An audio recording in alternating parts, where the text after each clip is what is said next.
கனிம சுரங்கங்கள் அமைக்க பொதுமக்களின் கருத்தை கேட்க தேவையில்லை என்ற முடிவு திரும்ப பெற வேண்டும். பிரதமர் மோடிக்கு முதலமைச்சர் மு.க. ஸ்டாலின் கடிதம்.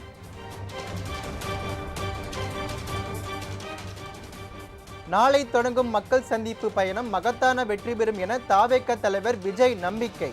வேறு எந்த கட்சிகளுக்கும் இல்லாத வகையில் காவல்துறையின் கடுமையான கட்டுப்பாடுகளை விதித்துள்ளதாக குற்றச்சாட்டு.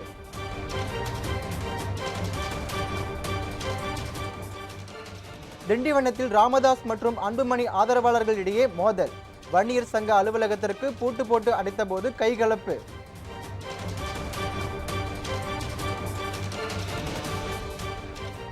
பட்டாசுகளை வெடிப்பதற்கான தடையை நாடு முழுவதும் ஏன் அமல்படுத்தக்கூடாது? காற்றுத்தர மேலாண்மை ஆணையம் பதிலளிக்க உச்சநீதிமன்றம் நோட்டீஸ்.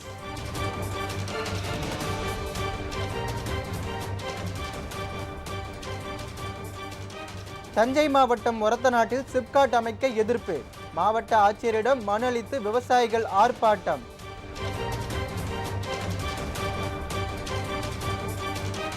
புதுச்சேரியில் நடைபாதையில் நின்று கொண்டிருந்த சிறுமியை நாய் கடித்து குதறிய சம்பவம்.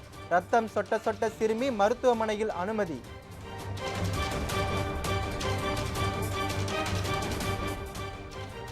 அமெரிக்காவின் வரி விதிப்பை கண்டித்து அந்நாட்டு பொருட்களை புறக்கணிக்க தமிழ்நாடு வணிகர் சங்க பேரமைப்பு முடிவு.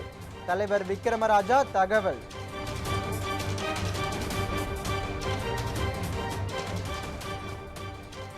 உலகம் முழுவதும் தகவல் தொழில்நுட்பத் துறையில் தமிழர்களின் பங்களிப்பு அதிகரித்துள்ளது.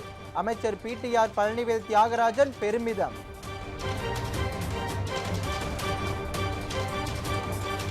தமிழ்நாட்டில் முந்திரி சாகுபடி மற்றும் உற்பத்தியை அதிகரிக்க நடவடிக்கை.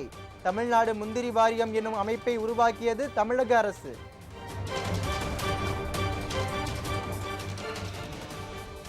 சென்னையில் பணி நிரந்தரம் கோரி மணியம்மை சிலையிடம் மனு கொடுக்க முயற்சி. தூய்மை பணியாளர்களை கைது செய்தது காவல்துறை.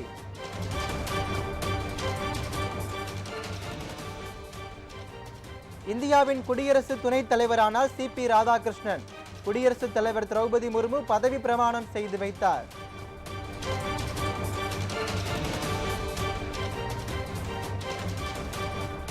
போத்தீஸ் ஜவுளி குழுமம் வரி ஏய்ப்பு செய்திருப்பதாக புகார்.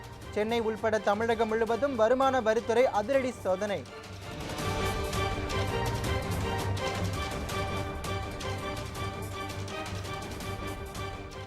நீலகிரி மாவட்டம் உதகை அருகே தண்ணீர் தொட்டிக்குள் தவறி விழுந்த காட்டு யானை. 4 மணி நேர போராட்டத்திற்கு பிறகு பத்திரமாக மீட்பு.